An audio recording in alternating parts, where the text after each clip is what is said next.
Hello, I'm Kira, or you can call me Kizzy, and today it's a small one really.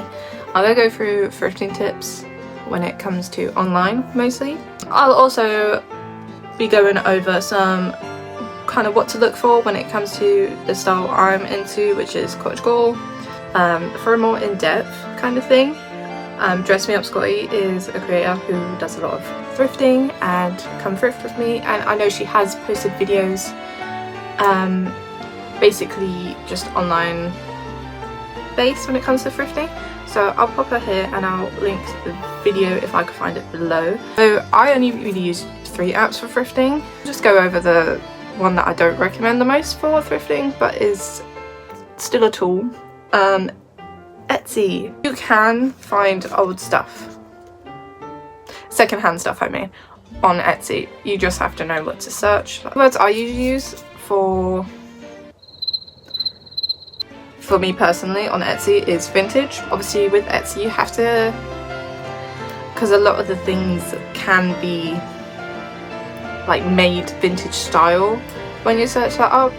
When you search up other things though, like Cottagecore or Windsor Goth, it mainly just comes up with things that other people have made. So it's not really good in that sense, because it's not all secondhand, it's mainly for selling things people have made. So basically if you want to thrift on there, you kind of have to search for either proper brands that you're looking for or vintage. That's the only way you're going to get anything. Next is Depop. So for Depop, the biggest setback is the resellers. Basically, most of Depop is now taken over by resellers, which take something from Shein and then put it at an extortionate price for no reason other than to get a quick buck. You're my least favourite kind of person. You can search up brands on there, but it's better to search up keywords. And you can find some cute little finds. I found a lot of like the fairy plates that I have one of, and I found a lot of like ceramics and stuff. Cute stuff. Depop's good in the way that it has the categories and filters. It has all secondhand stuff mostly, and then basically the keywords are used for everything. Basically you can click on an item and you scroll down and they could have used every aesthetic under the sun under the keywords.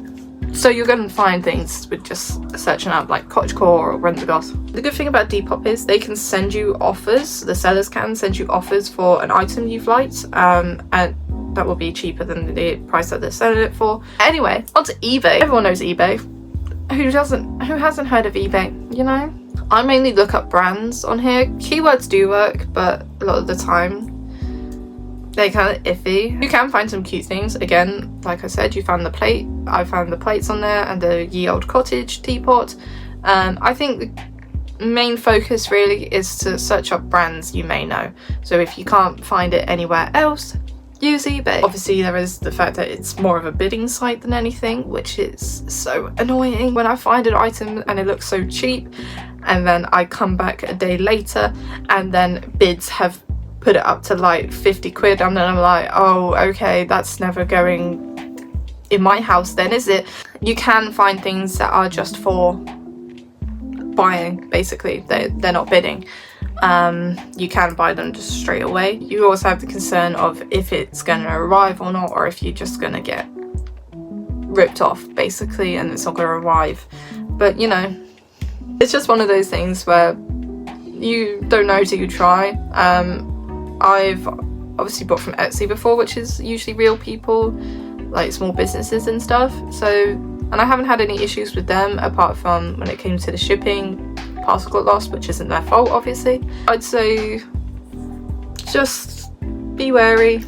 Maybe see if they have reviews on their shop or anything. You can find them. I'm not sure so much on eBay, but I know you can find them. Don't worry too much. Another thing I forgot to mention is on Depop and Etsy I see a lot of it's like style bundles, or you can get like these mystery boxes with you put in your aesthetic and then they put it all together for you. You can do those. I imagine they're more second-hand than anything, but obviously there is that thing where you don't know what you're getting and what if you don't like anything in it, and sometimes the prices can be a bit whoa. Keywords I use most of the time for all these sites are cottagecore, grandmacore, floral, fairycore, or vintage. I'm never gonna be the allegation that I am secretly a grandma. In terms of what you're looking for cottagecore, I'd say a lot of earth tones, florals. You get a lot of decorative pieces that are basically what would usually be dinnerware, for example my fairy plate, or you just get a load of like cute little like pieces. Like my Eternal Bow collection. The Eternal Bow collection is another one. It's mostly to do with like wildlife, nature, that kind of stuff. For clothes, I'd say you're looking for more like less form-fitting and more like flowy and comfortable clothes. A lot of florals again go into it when you're looking at dresses. I think something like this is really cute. That's kind of what you see.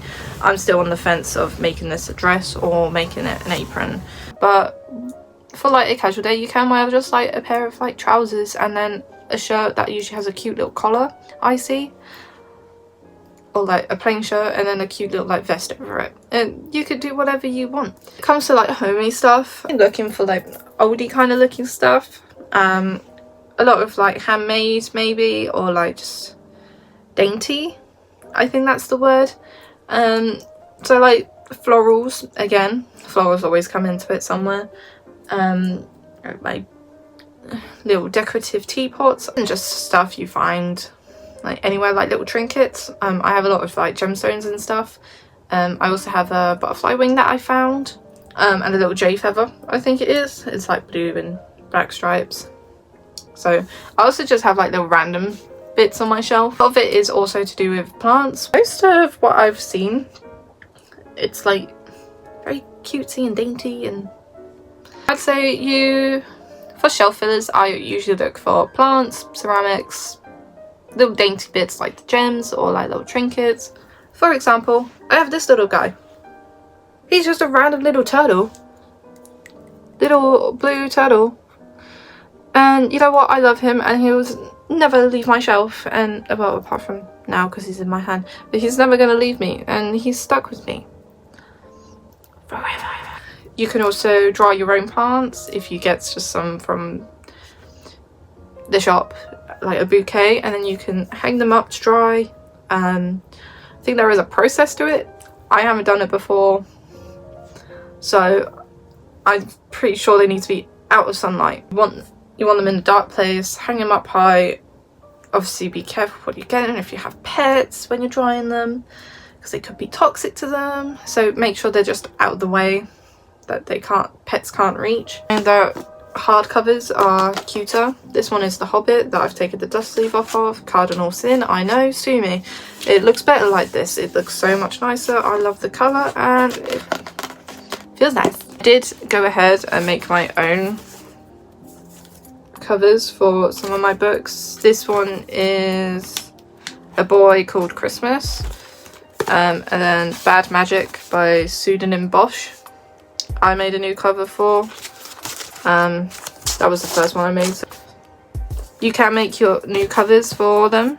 I did this just out of paper on serif, very rustic kind of style. I saw a load of things in B&M. For example, this cute little chest. I'm keeping my makeup in her at the minute, so.